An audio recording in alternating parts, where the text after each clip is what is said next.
नमस्कार, जोहार। आप सभी का फिर से स्वागत है आपके अपने यूट्यूब चैनल में। जैसा कि हम लोग जानते हैं, उत्पाद सिपाही का रनिंग स्लॉट आ चुका है। इसी के कुछ दिनों के बाद रिटन एग्ज़ाम भी होगा, तो हम लोग सामान्य अध्ययन की तैयारी कर रहे हैं। तो इसी कड़ी में हमारा अगला सेट तैयार है। चलिए देखते हैं। पहला क्वेश्चन है, वैदिक लोगों के द्वारा किस धातु का प्रयोग सबसे पहले किया गया था? ऑप्शन ए चांदी, बी सोना, सी लोहा, डी तांबा। जिन्हें भी आंसर आता है वे अपना आंसर कमेंट में दे सकते हैं। तो इसका सही आंसर है ऑप्शन डी तांबा। ऋग्वैदिक लोगों ने सबसे पहले तांबा का उपयोग किया था। अगला क्वेश्चन है, किन 3 वेदों को संयुक्त रूप से वेद त्रयी कहा जाता है? Option A Rigveda, Yajurveda, Atharvaveda. Option B Rigveda, Samaveda, Atharvaveda. Option C Rigveda, Samaveda, Yajurveda तथा ऑप्शन डी है यजुर्वेद, सामवेद, अथर्ववेद। तो इसका सही आंसर है ऑप्शन सी ऋग्वेद, सामवेद और यजुर्वेद। तीनों को वेद त्रयी कहा जाता है। तो हम अगला क्वेश्चन है, बौद्ध धर्म ने समाज के 2 वर्गों को अपने साथ जोड़कर एक महत्वपूर्ण प्रभाव छोड़ा। ये वर्ग थे, कौन से वर्ग थे? वणिक एवं पुरोहित, साहूकार एवं दास, योद्धा एवं व्यापारी, स्त्रियाँ एवं शूद्र। तो इसका सही आंसर है ऑप्शन डी स्त्रियाँ एवं शूद्र। ये सभी क्वेश्चन जरूरी हैं, एग्जाम में आते हैं, इन सभी को आप लोग याद कर लेंगे। हमारा अगला क्वेश्चन है, अशोक की प्रशासनिक नीति में भारी परिवर्तन किस धरना से आया था? तीसरी बौद्ध परिषद, कलिंग युद्ध, बौद्ध धर्म को अपनाना, मिशनरी को सिलोन भेजना। तो इसका सही ऑप्शन है ऑप्शन बी कलिंग युद्ध। आप सभी जानते होंगे कलिंग युद्ध के बाद अशोक का अपनी भेरी नीति को छोड़कर धम्म नीति को अपनाया था। तो उसी के बाद प्रशासनिक नीति में भारी परिवर्तन आया था। हमारा अगला क्वेश्चन है, विक्रम संवत कब आरंभ हुआ था? ईसा पूर्व 50, ईसा पूर्व 47, ईसा पूर्व 55, ईसा पूर्व 57। तो इसका सही आंसर है ऑप्शन डी ईसा पूर्व 57।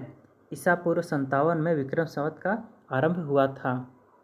अगला क्वेश्चन है, हौज सुल्तानी एक मीनार है, बड़ा जलाशय है, महल है या मस्जिद है? तो इसका सही आंसर है ऑप्शन बी हौज सुल्तानी एक बड़ा जलाशय है। एक जलाशय है जिसका नाम है हौज सुल्तानी। हमारा 7वां क्वेश्चन है, निम्नलिखित में से किस सुल्तान ने सती प्रथा रोकने का प्रयास किया था? अलाउद्दीन खिलजी, मोहम्मद बिन तुगलक, जलालुद्दीन खिलजी, फिरोज शाह तुगलक। तो इसका सही आंसर है ऑप्शन बी मोहम्मद बिन तुगलक। मोहम्मद बिन तुगलक एक ऐसा शासक था जिसने सती प्रथा को रोकने का प्रयास किया था। अगले क्वेश्चन की ओर बढ़ते हैं, जमशेदपुर किस नदी के किनारे अवस्थित है? यह बहुत आसान क्वेश्चन है, आप लोग सभी जानते ही होंगे। तो इसका सही आंसर है स्वर्णरेखा एवं खरकई नदी। आप लोग भी जानते होंगे जमशेदपुर जहाँ टाटा स्टील लगा हुआ है या वहाँ पर। अगले क्वेश्चन की ओर बढ़ते हैं, झारखंड में सर्वप्रथम कोयला खनन कहाँ हुआ था? ये ऐसे क्वेश्चन बहुत ज़्यादा पूछते हैं, इससे पहले ये सभी महत्वपूर्ण क्वेश्चन है। झारखंड में सर्वप्रथम कोयला खनन कहाँ हुआ था? जमशेदपुर, पलामू, झरिया, सिंहभूम। तो इसका सही आंसर है ऑप्शन सी झरिया में झारखंड में सर्वप्रथम कोयला खनन हुआ था। आगे की ओर बढ़ते हैं, झारखंड में तांबा उत्पादन किस क्रम के शैल समूह में होता है? आर्कियन क्रम, गोंडवाना, कुडप्पा या इनमें से कोई नहीं? तो इसका सही आंसर है ऑप्शन सी कुडप्पा क्रम। जो तांबा है वो कुडप्पा क्रम के शैल समूह में होता है। चलिए आगे बढ़ते हैं। क्वेश्चन नंबर 11 है, भारत का सर्वाधिक आबादी वाला द्वीप कौन सा है? माजुली, अंडमान, लक्षद्वीप, सालसेट। तो इसका सही उत्तर है सालसेट। भारत का सर्वाधिक आबादी वाला द्वीप सालसेट है। तो इसका सही आंसर है ऑप्शन डी सालसेट। आगे की ओर बढ़ते हैं। क्वेश्चन नंबर 12, निम्नलिखित में से कौन सी दक्षिण भारत की सबसे ऊंची चोटी है? अनाईमुड़ी, डोडाबेटा, महेंद्रगिरी, धूपगढ़। तो इसका सही आंसर है दक्षिण भारत की सबसे ऊंची चोटी अनाईमुड़ी है, यानी कि ऑप्शन ए। इसकी ऊंचाई 2695 मीटर है। 695 मीटर। ये कभी कभी क्वेश्चन में पूछा जाता है। आगे की ओर बढ़ते हैं। अरावली श्रेणियाँ किस राज्य में स्थित है? अरावली श्रेणियाँ किस राज्य में स्थित है? राजस्थान, हिमाचल प्रदेश, उड़ीसा, आंध्र प्रदेश। इसका सही आंसर है ऑप्शन ए, राजस्थान। अरावली श्रेणी राजस्थान में स्थित है और यह पूरे भारत की सबसे प्राचीन पर्वत श्रेणियों में से एक है और कहा जाता है सबसे प्राचीन पर्वत श्रेणी है। आगे बढ़ते हैं। पश्चिम घाट निम्नलिखित में से किस तरह की पर्वत श्रेणी है? ब्लॉक पर्वत, अवशिष्ट पर्वत, ज्वालामुखी पर्वत, नवीन मोड़दार पर्वत। तो इसका सही आंसर है ऑप्शन ए, ब्लॉक पर्वत। पश्चिम घाट ब्लॉक पर्वत की तरह की पर्वत श्रेणी है। आगे बढ़ते हैं। भारत में हिमालयी राज्य हैं, टोटल कितने हिमालय राज्य हैं? 8, 10, 12 या 14। तो इसका सही आंसर है ऑप्शन बी, 10। भारत में कुल 10 हिमालयी राज्य हैं। आगे बढ़ते हैं। Question number 16। ट्राई निम्नलिखित में से किस क्षेत्र की नियामक संस्था है? ऑप्शन ए, यातायात, पर्यटन, तकनीकी शिक्षा या दूरसंचार। तो इसका सही आंसर है ऑप्शन डी, ट्राई दूरसंचार क्षेत्र का नियामक संस्था है, ऑप्शन डी। आगे की ओर बढ़ते हैं। भारतीय अर्थव्यवस्था में किस क्षेत्र का सकल घरेलू उत्पाद में सर्वाधिक योगदान है? कृषि क्षेत्र, औद्योगिक क्षेत्र, सेवा क्षेत्र या इनमें से कोई नहीं। तो इसका सही उत्तर है ऑप्शन सी, सेवा क्षेत्र। भारतीय अर्थव्यवस्था में सेवा क्षेत्र का सकल घरेलू उत्पाद में सर्वाधिक योगदान है। तो नेक्स्ट क्वेश्चन की ओर बढ़ते हैं। बैंकरों का बैंक किसे कहा जाता है? यानी कि बैंकरों का बैंक है एक्सिस बैंक, नाबार्ड बैंक, भारतीय स्टेट बैंक या रिजर्व बैंक। तो इसका सही आंसर है भारतीय रिजर्व बैंक। भारतीय रिजर्व बैंक सभी बैंकरों का बैंक है। यह ऐसा बैंक है जिसमें बैंकों का पैसा वहाँ जमा होता है। आगे की ओर बढ़ते हैं। मुद्रास्फीति की दरें किस सूचकांक पर आधारित होती है?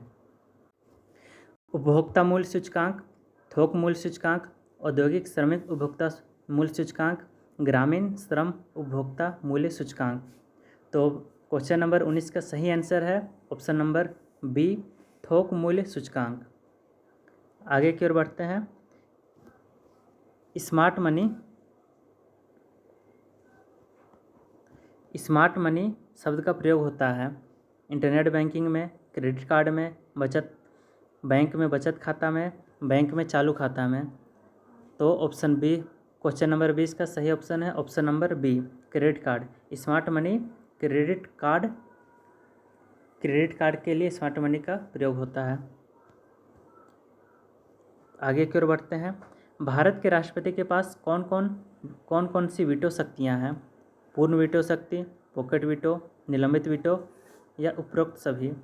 इसका सही आंसर है तीनों, उपरोक्त सभी, यानी कि ऑप्शन नंबर डी।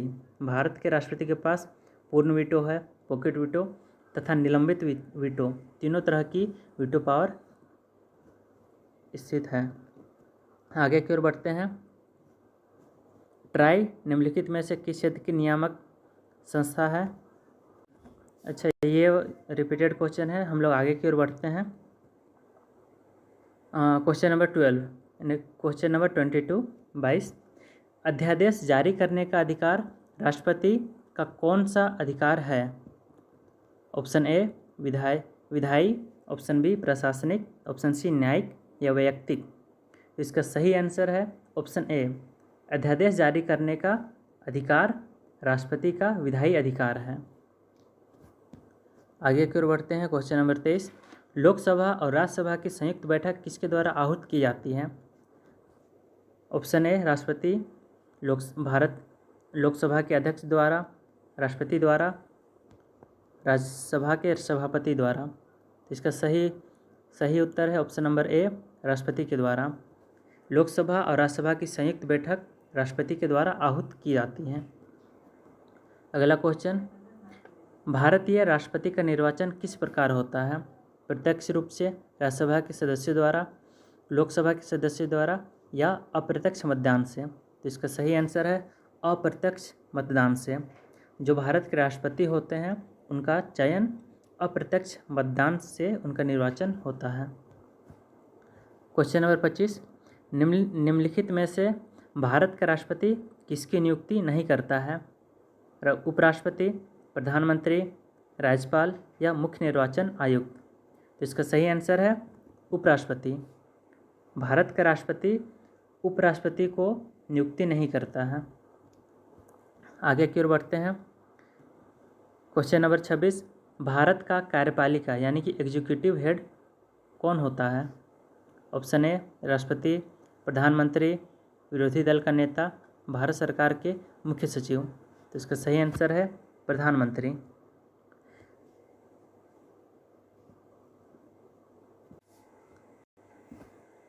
तो इसका सही आंसर है प्रधानमंत्री। अगला क्वेश्चन है, ज्ञानपीठ पुरस्कार किस क्षेत्र में दिया जाता है? पत्रकारिता, खेल, साहित्य या विज्ञान? तो इसका सही आंसर है ऑप्शन सी साहित्य। ज्ञानपीठ पुरस्कार है वह साहित्य के क्षेत्र में दिया जाने वाला पुरस्कार है। आगे की ओर बढ़ते हैं। सीमांत गांधी से किसे संबोधित किया जाता है? खान अब्दुल गफ्फार खां, महात्मा गांधी, शेख अब्दुल्ला, काजी नजरुल इस्लाम? तो इसका सही आंसर है सीमांत गांधी से खान अब्दुल गफ्फार खां को संबोधित किया जाता है। खान अब्दुल गफ्फार खां। अगला क्वेश्चन, ऑस्कर पुरस्कार किस वर्ष प्रारंभ हुई? 1930, 1939, 1929, 1940? तो इसका सही आंसर है ऑप्शन नंबर सी 1929। ऑस्कर पुरस्कार 1929 में से प्रारंभ हुई। यह 1929 से प्रारंभ हुई। अगला क्वेश्चन है, नाटो का मुख्यालय कहाँ है? ब्रुसेल्स, जेनेवा, लंदन या वियना? इसका सही आंसर है ऑप्शन ए ब्रुसेल्स। नाटो का मुख्यालय ब्रुसेल्स में स्थित है। क्वेश्चन नंबर 31, सतपुड़ा और विंध्य के बीच कौन सी नदी बहती है? ऑप्शन ए गोदावरी, गंडक, ताप्ती या नर्मदा? तो इसका सही आंसर है option number D Narmada. Satpura और विंध्य पर्वत श्रेणी के बीच में नर्मदा नदी बहती है। अगला क्वेश्चन है, निम्नलिखित में से कौन सी नदी ज्वार नदमुख यानी कि एस्चुरी बनाती है? ऑप्शन ए नर्मदा, कावेरी, कृष्णा या महानदी? तो इसका भी सही आंसर है ऑप्शन ए नर्मदा नदी। नर्मदा नदी और ताप्ती नदी ऐसी नदी है जो एस्चुरी का निर्माण करती है। नर्मदा और ताप्ती अरब की खाड़ी में गिरती है। अगला क्वेश्चन है, सबसे बड़ा मानव निर्मित झील कौन सा है? वूलर, गोविंद सागर, राणा प्रताप सागर या डी बैकाल झील? तो इसका सही आंसर है ऑप्शन नंबर बी गोविंद सागर। गोविंद सागर मानव निर्मित सबसे बड़ी झील है जो भारत की सबसे बड़ी मानव निर्मित झील है। आगे की ओर बढ़ते हैं। भारत के किस राज्य के पास सबसे लंबी समुद्री तट है? ऑप्शन ए केरल, गुजरात, आंध्र प्रदेश, तमिलनाडु? इसका सही आंसर है गुजरात। गुजरात के पास सबसे लंबी समुद्री तट रेखा स्थित है। आगे की ओर बढ़ते हैं। क्वेश्चन नंबर 35, देश में पंचवर्षीय योजनाओं का अनुमोदन करने वाला सर्वोच्च निकाय कौन सा है? योजना समिति, केंद्रीय मंत्रिमंडल, संसद, राष्ट्रीय विकास परिषद? तो इसका सही आंसर है ऑप्शन नंबर डी राष्ट्रीय विकास परिषद। राष्ट्रीय विकास परिषद ही पंचवर्षीय योजनाओं का अनुमोदन करने वाला सर्वोच्च निकाय है। आगे की ओर बढ़ते हैं हम लोग।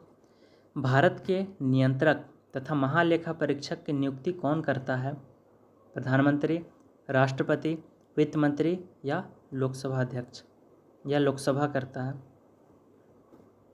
क्वेश्चन नंबर 36 का सही आंसर है राष्ट्रपति। राष्ट्रपति नियंत्रक तथा महालेखा परीक्षक की नियुक्ति करता है। अगला क्वेश्चन है, लक्षद्वीप का उच्च न्यायालय भारत के किस राज्य में स्थित है? तमिलनाडु, केरल, आंध्र प्रदेश या कर्नाटक? तो इसका सही आंसर है केरल।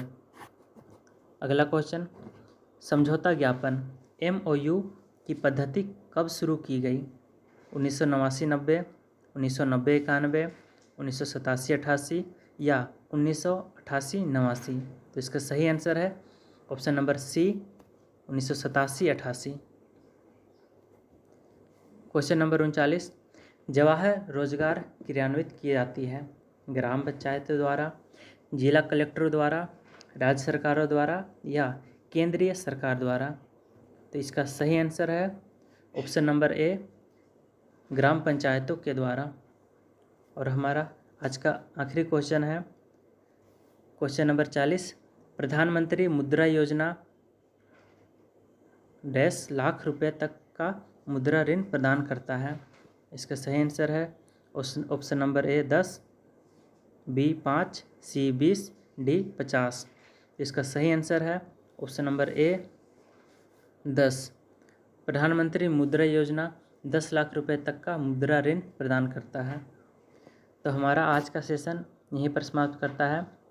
हमारे चैनल के साथ जुड़े रहे और इसमें अभी सामान्य ज्ञान के लिए प्रश्न आ रहे हैं, इसके बाद बाकी सब्जेक्ट्स के लिए भी इस तरह के क्वेश्चन आएंगे। Thank you.